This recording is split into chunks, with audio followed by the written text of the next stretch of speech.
All right. A round of applause to everyone making their way to track 2. Welcome.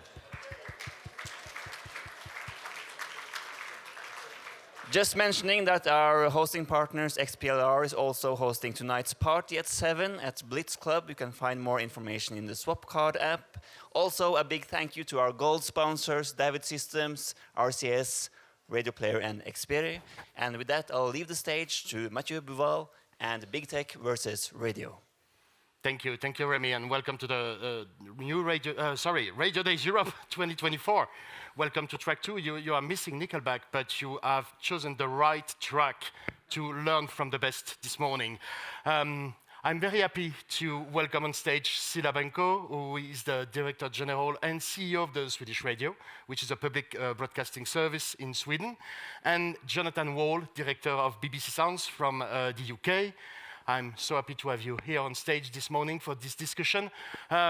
Big tech and radio. Is it the same old friend or foe story between us? When we talk about big tech, we often talk about a monolithic block which appears to be a little abstract, yet made up of numerous players from the digital economy.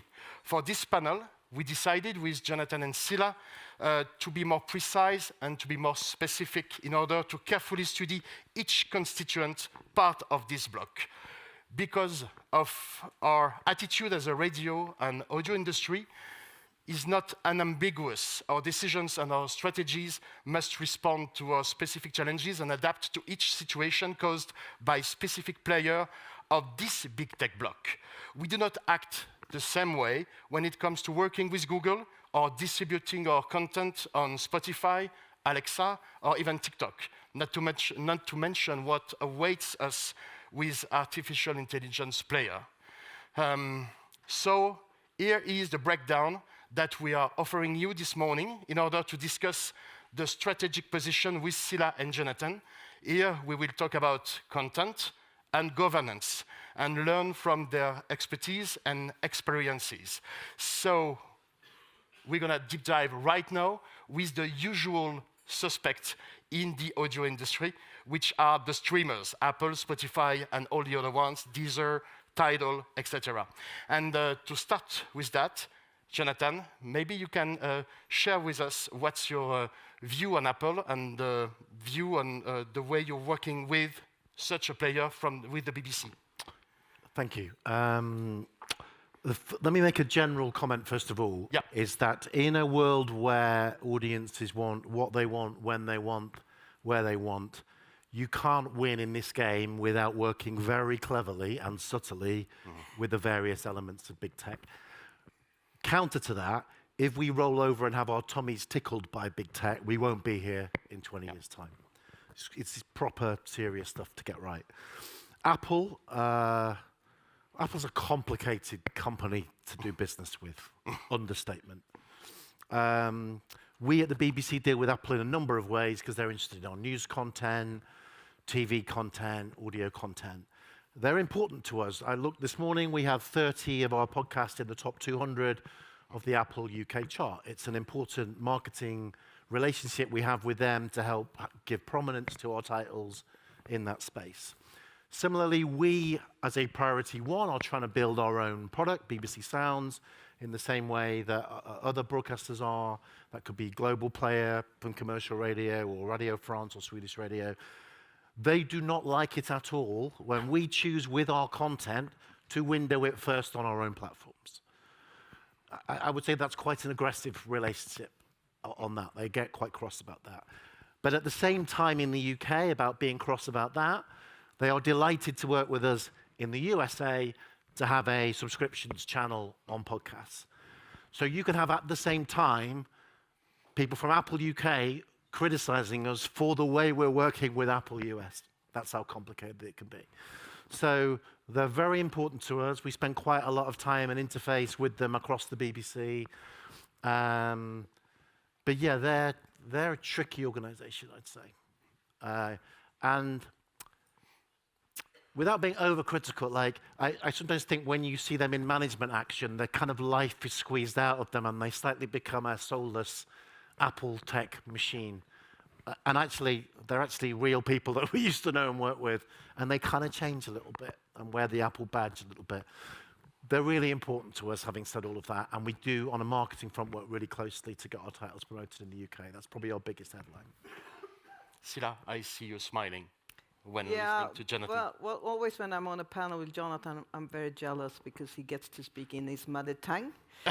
I'm not, but No. it actually makes. I want to make a point of it actually today because Jonathan is working at the BBC. They try to conquer the world, and of course they are a big competitor to these players. I'm trying to survive in Sweden on Swedish. But you're doing well.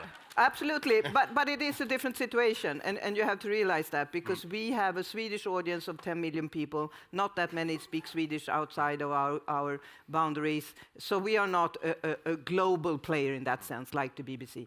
And that's a different to start with. But we have one big global tech company that is not American and is not Chinese, and it happens to be Swedish.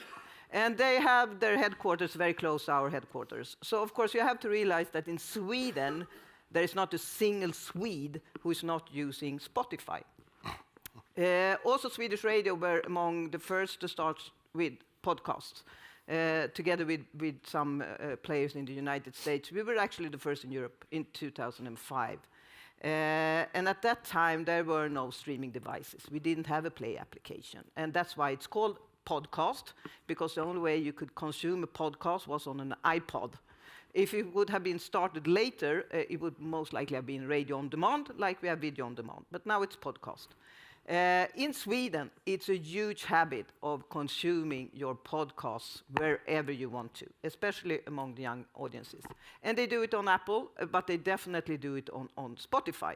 So Spotify for us is definitely a friend when it comes to reach, but it's also, of course, a foe because they produce their own content, and we can never be sure that they don't sort of want people to listen to their own content before our content. So we are trying now to get this huge audience that since 2005 have consumed our podcasts wherever they want to start to consume them more on our own Play application. And of course, that's quite tricky.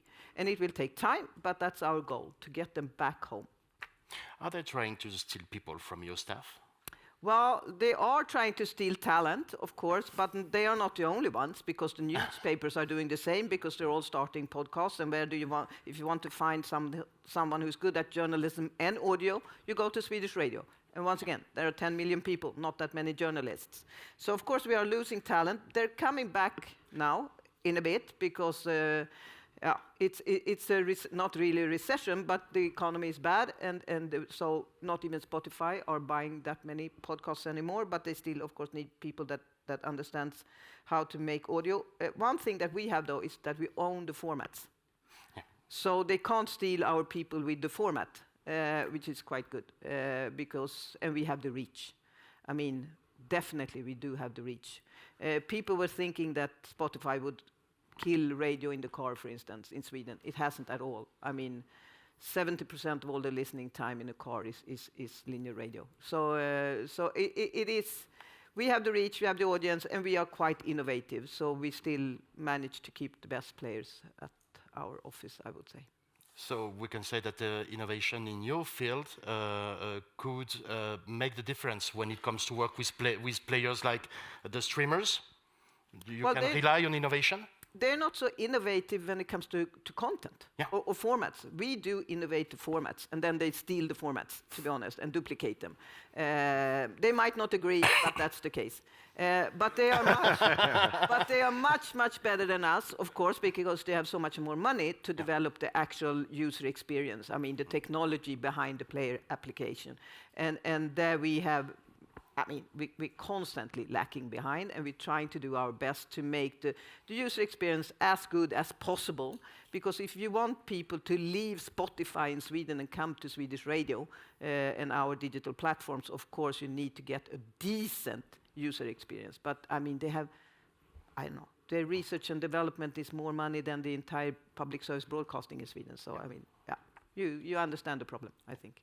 Jonathan, What's your point of view of this? Even if you want to conquer the world with the BBC? No, I think Well, English look, on a is a global personal language. level, right, it's not easy to like Spotify when Daniel Ek comes out and says he wants to kill all of us, right? Yeah.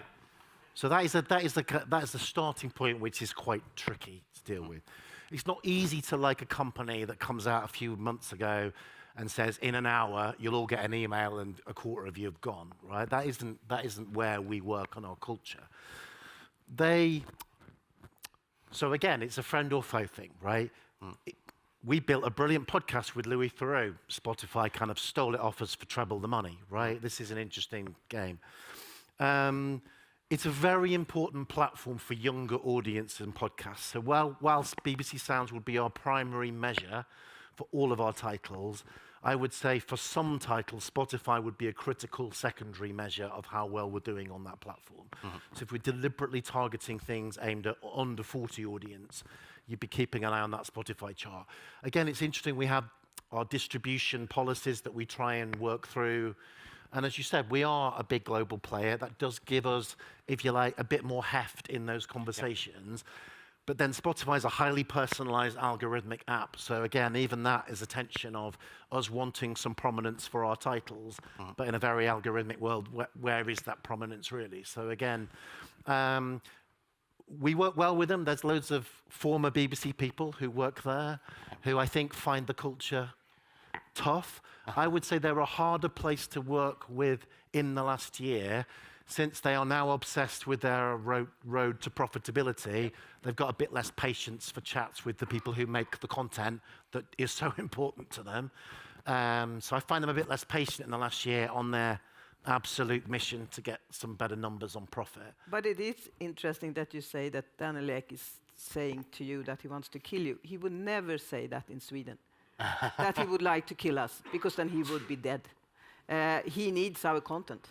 He definitely needs the Swedish radio content if he wants to be successful in Sweden, and he realizes that. So he would never say that in Sweden. But also, I mean, the way they're treating their staff compared to how we are treating our staff is, of course, to our benefit. We just cut, as I said in the session before, 180 positions. We did it in a proper way. It took 6 to 8 months of dialogue with the unions. At the same time, they were cutting staff at Spotify. You got an email in the morning, everybody got it, and it says, well, within 2 hours you will be contacted by HR. If you're not contacted by HR within 2 hours, you're still on. If you're contacted by HR in 2 hours, you're gone. I mean, of course, it's a different way of dealing with your staff, and some people do want to have a decent employer as well, and I think that's Yes, sort so of even though we don't like some of your culture, please promote the hell out of our podcast on your platforms.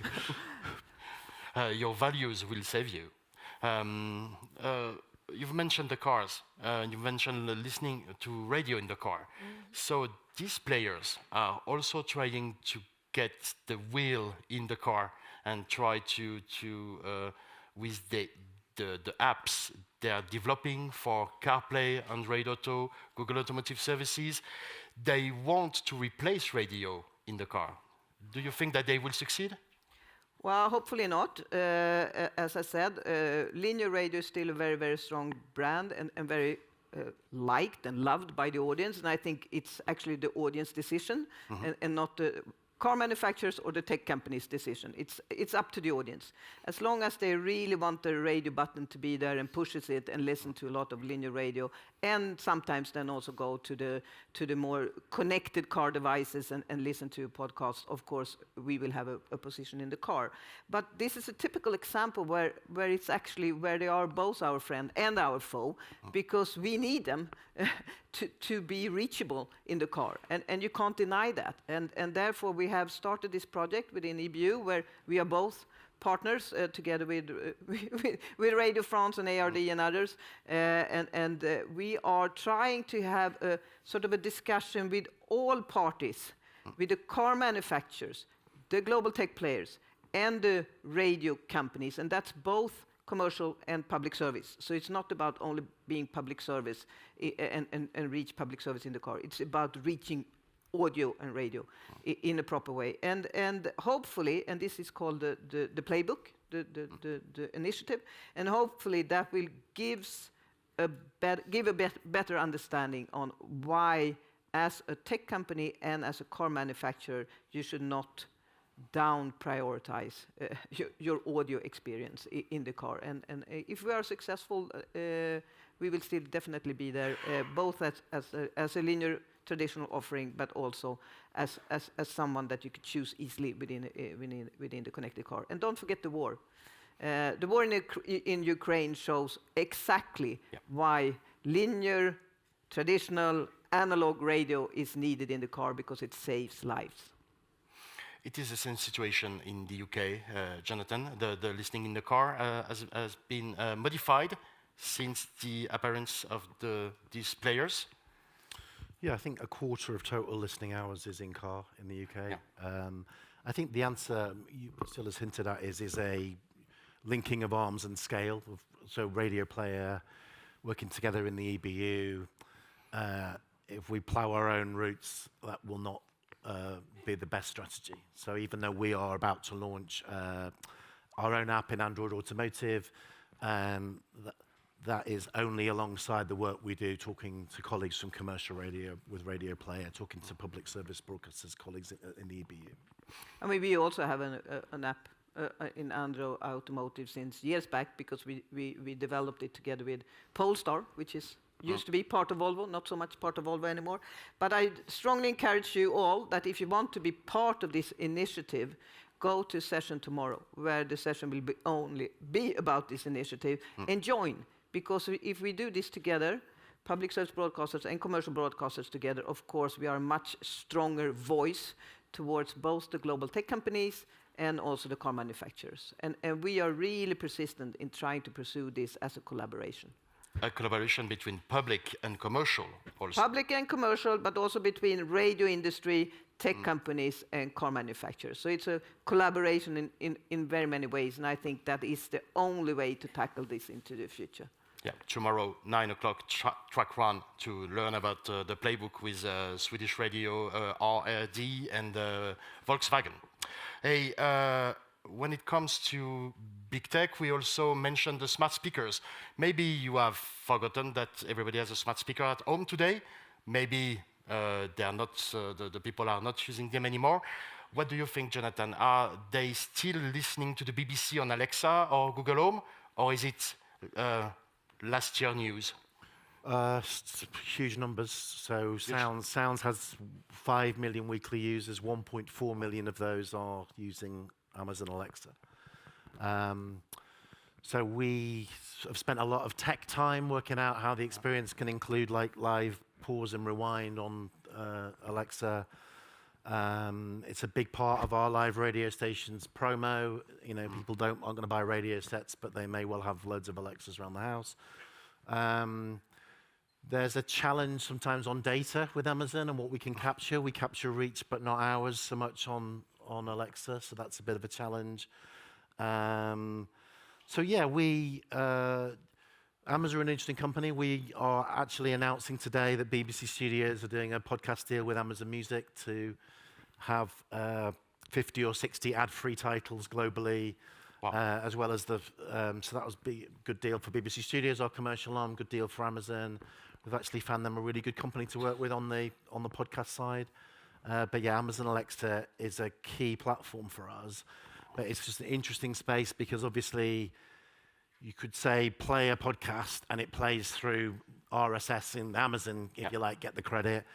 Or really what we want is to get the numbers coming into us so we get the better data. So that's an interesting tension when it comes to Alexa.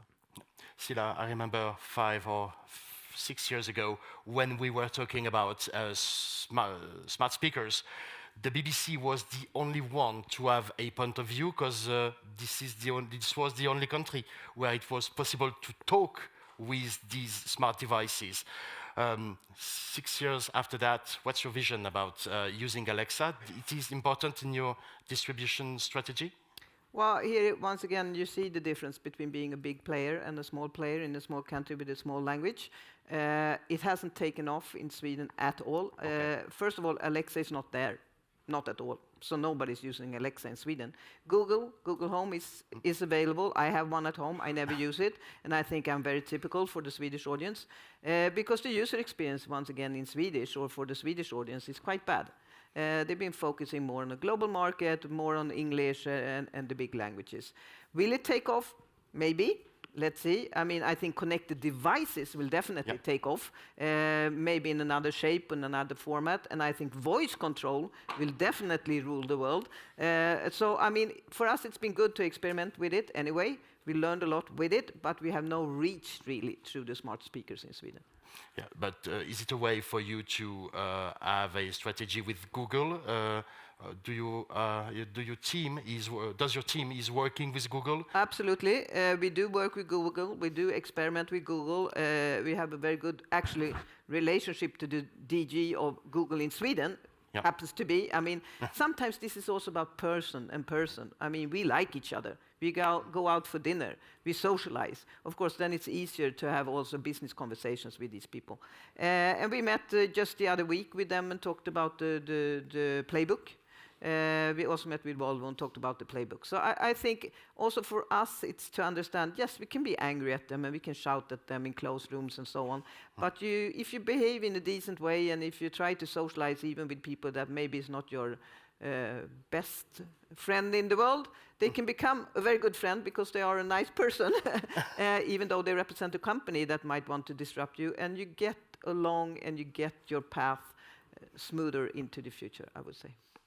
Jonathan, what's your point of view on this? Have you also good relationships outside the office hours with Google and the other ones? Yeah, I think like on one side, it's the downside of losing key BBC talent to some of the big tech, but then you know people to talk to very quickly. So we have key kind of people of influence in Apple and Spotify, and we can have good, honest chats. So when there is often what you'll find is when there's contractual problems between lawyers, someone's picking up the phone and you try and speed the whole thing up by a month with a conversation because you're just trying to get deals done. So yeah, you're right. It's like, I mean, it's the same even when you're in your own country dealing with commercial radio. You can have a lot of respect for individuals, so you can kind of get things done that may feel complicated by the company name on top. Yeah, we are not only brands and machines. Exactly. That's a good news. We're not robots. Yeah, give it 5 years. Then you and I will not be here. No. Then it will be too sort of Maybe the else. BBC will buy a soul. And about being social, what about the social players? Instagram, TikTok, Snapchat, X, Threads, Be Real. All these players are now part of your strategy when it comes to reach new audiences. How do you work with them? Because they all from China or the US. What's your point of view, Cilla? Well, it's a different strategy towards different players, I would say. At the Swedish radio, we still have the rule that you are not allowed to have TikTok on your smartphone. We have special phones for that, and we're doing some experimental work with TikTok, mainly to reach an audience that we otherwise would have had a difficulty to reach. Once again, if you take the war as an example, we put out a little, kind of piece on TikTok, encouraged the young people there to call into a program that is actually a family program on our family channel in the evening to have a conversation with our correspondents in Kiev. And they did. And by doing so, they realized that there is a company called Swedish Radio, that we do have correspondents, that they are in Kiev, and that they can learn from public service. So that's one way of using it. We're trying to use most of the social media outlets to either promote our content to an audience where we don't reach normally very easily, or to interact with the audience. We never put sort of our full programming out there and so on. And on X, we're not at all available anymore. I mean, we left X a year ago or a couple of years ago, I don't even remember, because we thought that the platform we left Twitter, to be honest. Yeah.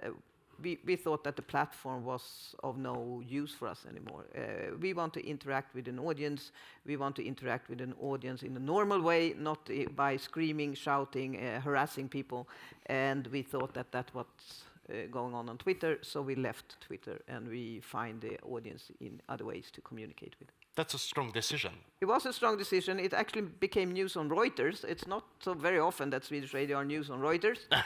We were quite surprised, but we still think it is the right decision. And then we have been criticized because we are supposed to communicate, of course, with the entire community in Sweden and all audiences.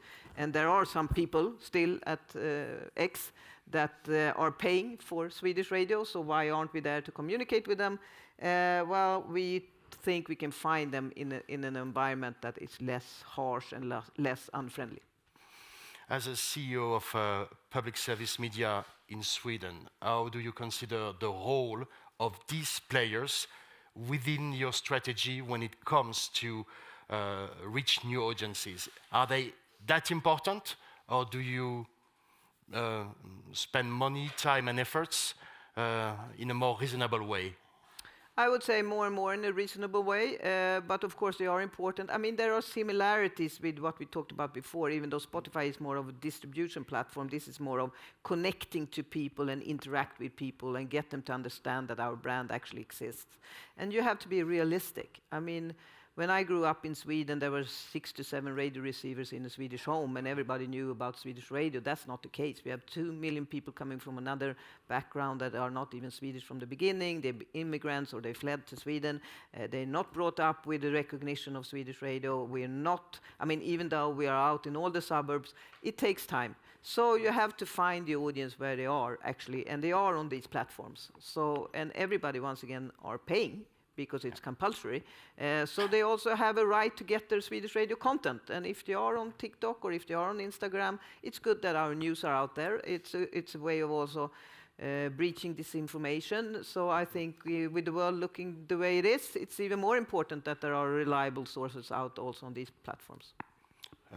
Jonathan, the BBC is still on X, if I remember well. Yeah, a lot less than we were, but still Yeah. on X, yep. Much more focus on TikTok and Instagram in the last year. 400% increase in video plays to Radio 2, 150% to Radio 1 off the back of that strategy. I don't think we invest enough people in the creative skill of social media. I still think we're a bit too many people sat in production of linear radio. This is a skill to be creative in that space at its best. So last week, Aled's here, who runs Radio 1, there was a big Comet Relief Challenge. Molly King cycling hundreds of miles to raise £1 million. It was the creativity on social as well as the creativity on air that created the buzz around that event, and it's a skill. But we I don't think we invest enough. I still think we need to invest more people into that skill, actually. What we have that nobody else has in Sweden is local radio and local radio stations, and there we have been struggling because they are 25, and if they should all be very successful on social media, it takes a lot of time and a lot of skills and a lot of effort and a lot of money. So we have just decided to formalize more like a hub, a digital hub, to work together, all these 25, to share resources, to be able to be much more productive and much more attractive on these platforms with special people with special skills. So the one warning shot on social, I'd say, is don't expect everyone to credit like BBC or Swedish Radio because they've just happened to have caught sight of something on social.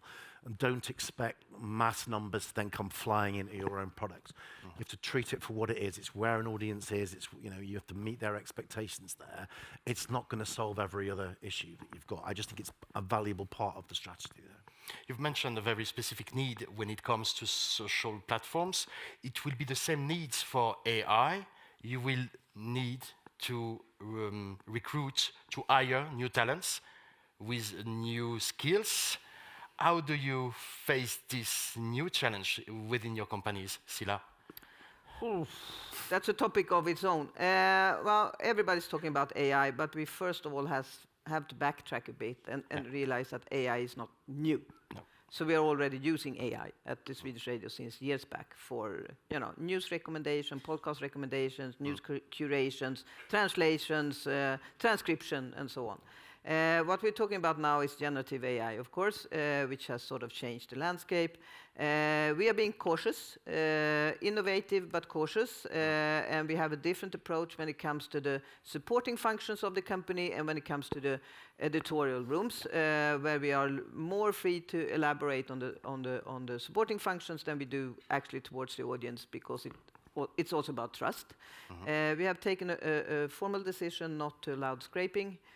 We can go into that if you want to. And we have organized ourselves around one AI boss, or sort of editor-in-chief, or whatever you want to call him.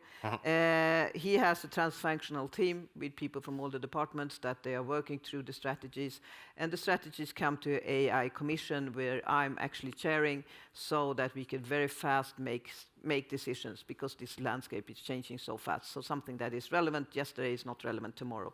And we want to be fast forward in making the right decisions, to jump on the right wagon and leave the most dangerous things at the moment on hold or wait.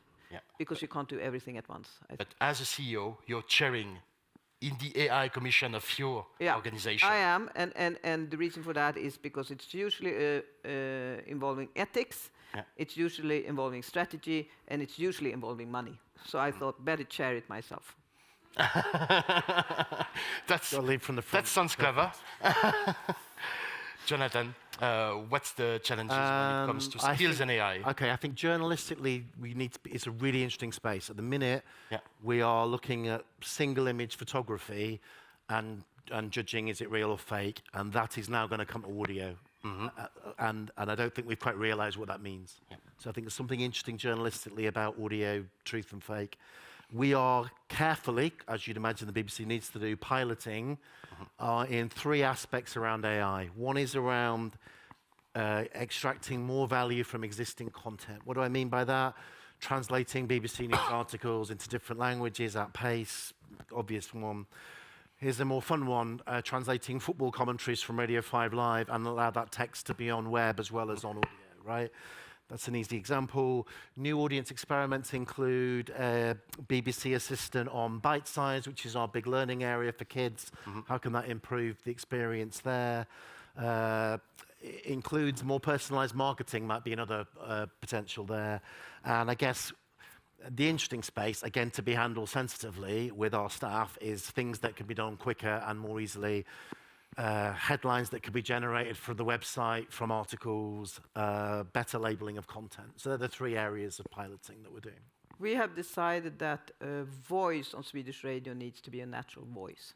It cannot be AI generated from the beginning, and it cannot also be AI generated as me or someone else, as a known presenter that I know some people are experimenting with. But we have made this as a decision as of now, because we think it's very closely linked to trust, that people that do listen to Swedish radio should know it's a real person behind the message, especially when it comes to news.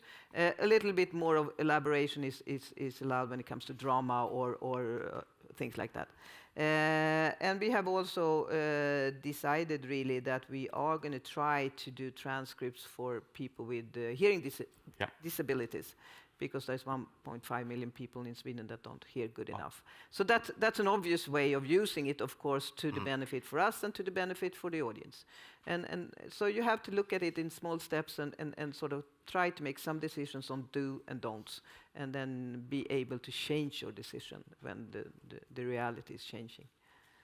Thanks a lot for sharing so many useful informations. Remy, I think we still have 6 minutes. And within these 6 minutes, if you want to ask a question for our estimated panelists, please raise your hand. We've got questions here. Remember, we agreed you're doing the difficult questions. The difficult questions are for you, since you speak your native tongue. We're going to do a double-headed podcast, aren't we, from next year? We're going to record you for the next year. Sorry. Hi, thank you. It was super interesting. What I wanted to ask is, for example, Spotify, which is your competitor. When it comes to the commercial part, selling the advertising on your assets, Do you have special policies about it because you don't want to expose too much since it's your competitor, or they can advertise as much as they want on your channels? Well, in Sweden, public service companies are not allowed to have advertisement, so they cannot advertise at in our channels. But they can also not use our podcasts for their own advertisement. If they do advertise podcasts, they need to advertise podcasts that are not ours.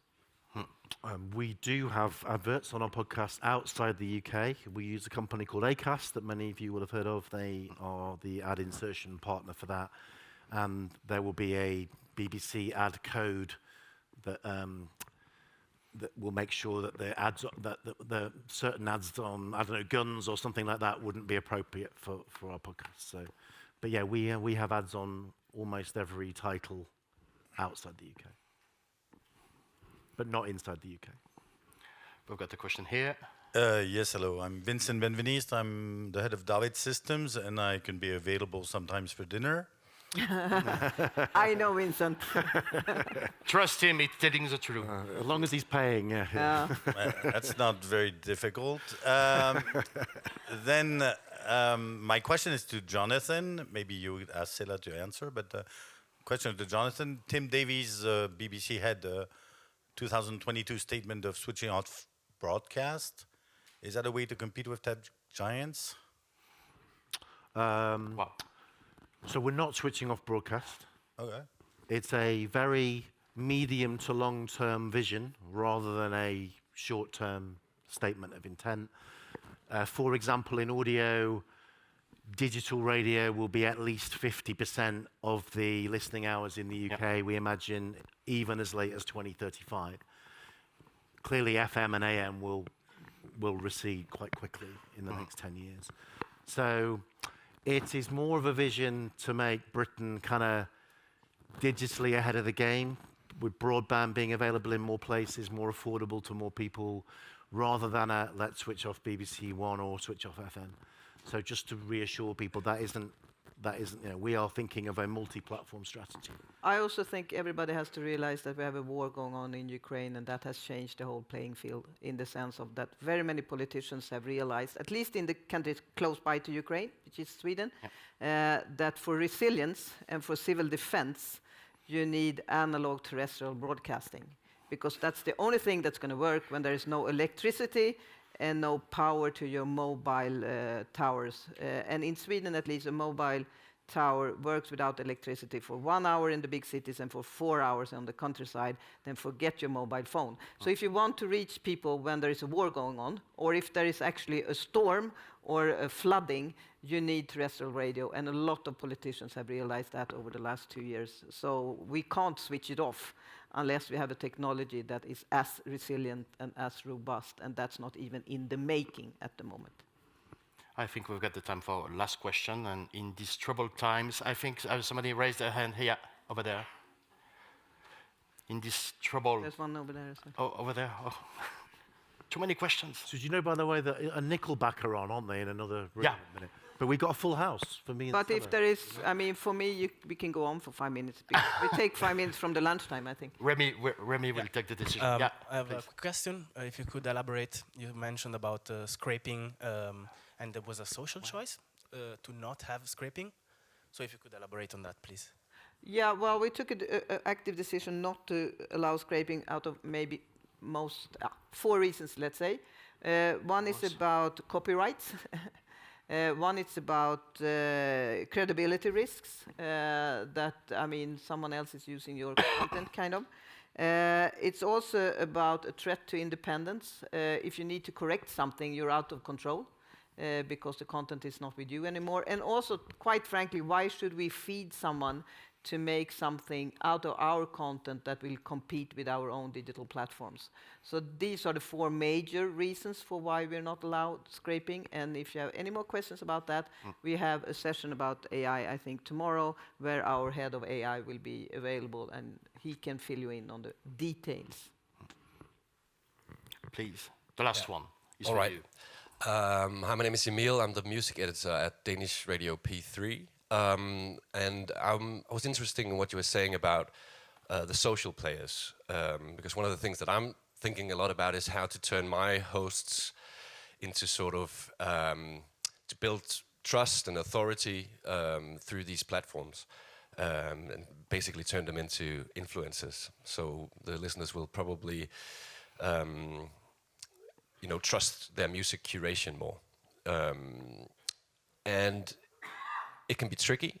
And I was interested in your thoughts on how the right organizational structure to do this right would be. What's the configuration of people? Jonathan, you mentioned we need to invest in more specialists here.